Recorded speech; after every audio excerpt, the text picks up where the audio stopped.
नमो नमः, हर हर महादेव। मित्रों, हमारे सनातन धर्म के अंतर्गत यूँ तो श्राद्धों के कई प्रकार बताए गए हैं और भाद्रपद शुक्ल पक्ष की पूर्णिमा से लेकर और आश्विन कृष्ण पक्ष के अमावस्या तक ये 16 दिन तो पितरों को ही समर्पित हैं।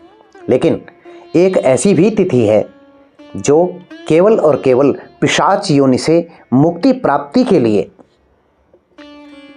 ही शास्त्रों में वर्णित है। उसको कहते हैं पिशाच मोचनी चतुर्दशी। और इस पिशाच मोचनी चतुर्दशी का जो श्राद्ध है उसके लिए भी एक ही स्थान निश्चित है। जबकि आप जो 16 श्राद्ध आते हैं या अमावस्या आदि का श्राद्ध आता है उनको आप कहीं भी रह करके तर्पण कर सकते हैं, लेकिन पिशाच योनि में प्राप्त हुए पुरुष या नारी अथवा किसी भी पिशाच योनि को प्राप्त हुए जीव का जो कल्याण है, उसकी जो मुक्ति है, केवल और केवल पिशाच मोचन तीर्थ पर ही होती है। तो कहाँ है ये पिशाच मोचन तीर्थ?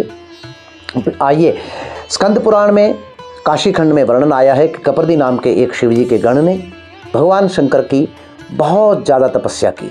भगवान शंकर उसके आग्रह से, उसके तप से, उसके प्रेम से प्रसन्न हुए और काशी में ही कपर्दीश्वर नाम से वे प्रतिष्ठित हुए। उसी स्थान पर कपर्दी के द्वारा एक जल निकाय का, एक जल सरोवर का निर्माण किया गया, जिसे बिमलोदक तीर्थ अथवा बिमल तीर्थ अथवा पिशाच मोचन तीर्थ भी कहा जाता है।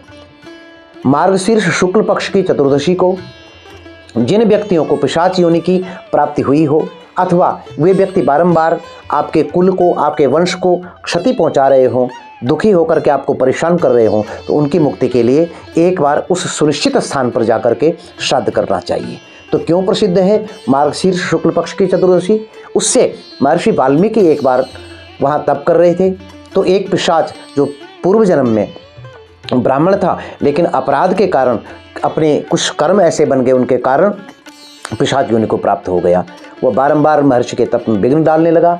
महर्षि वाल्मीकि करुणाशील हैं, उन्होंने दया करके उस पिशाच को प्रकट करके और उसे कहा कि बिमलोदक तीर्थ में स्नान कीजिए और भगवान शंकर का दर्शन कीजिए। जब पिशाच ने ऐसा किया तो दिव्य देहधारी हो गया। वो पिशाच योनि से मुक्त होकर के महर्षि वाल्मीकि के, भगवान वाल्मीकि के चरणों में प्रणाम करके अपने लोक को प्राप्त हुआ। इस बार मार्गशीर्ष शुक्ल पक्ष की चतुर्दशी 3 दिसंबर 2025 को पड़ रही है। अपने पितरों के निमित्त भी यहाँ श्राद्ध किया जा सकता है, ज्ञात अज्ञात व्यक्ति के लिए भी यहाँ श्राद्ध किया जा सकता है। जो भी व्यक्ति अपने कुल के उद्धार के लिए, अपने कुल की समृद्धि के लिए पिशाच मोचन तीर्थ पर जाकर के तर्पण अथवा श्राद्ध करता है अथवा पिंडदान करता है, उसका वंश सदैव वृद्धि को प्राप्त होता है।